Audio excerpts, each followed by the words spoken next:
There are many aspects of American culture that we just don't know a lot about. And one of these aspects is comic books. Today I'm going to be showing you that comic books have an interesting history. First, we'll start off in the Golden Age. Then we'll work our way towards the Dark Age. And then finally we'll end up in comic books in today's modern society. Starting off in the Golden Age. The Golden Age was the height of popularity of comic books, where according to a Yankee Weekly article in 1945, 70 million Americans, roughly half the US population, read comic books. And according to the same article, 95% of males and 91% of females between the ages of 6 and 11 read comic books. And 41% of men and 28% of women between the ages of 35 to 45 read comic books also. Comic books had a very large scale effect in this time period. And they also had a large political factor too. According to a Huffington Post article, Politics of Comic Books were patriotism tools, which included titles such as Superman fighting Japanese saboteurs in World War II, and Captain America punching Hitler in the face.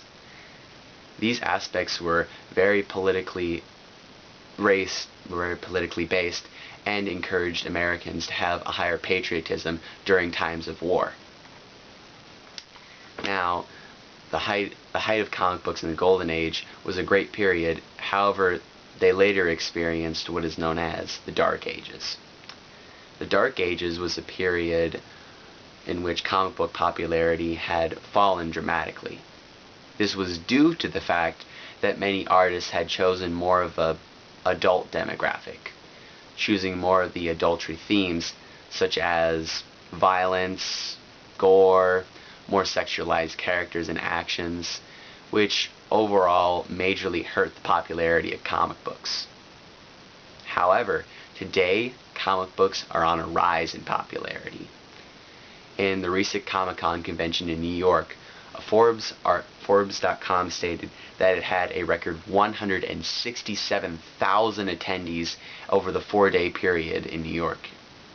That is an incredibly large amount of people gathering for this one special event.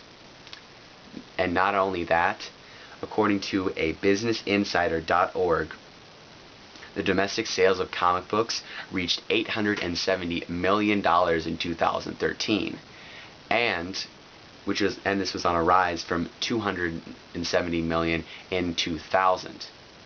And now they are choosing to tackle more political events, such as the death of Captain America in the New Age Marvel comics. This, stated by the artist, is a representation of the death of patriotism in America due to his assassination. Now, with comic books on the rise and their incredible popularity streaming from the new movie trilogies that are coming out, such as Captain America, Iron Man, The Avengers, and the new DC movie coming out, comic books have been around for a long time and they're not going anywhere. I thank you for letting me show you that comic books have an interesting history, and I hope you can take this information and maybe use it at some point in the future. Thank you.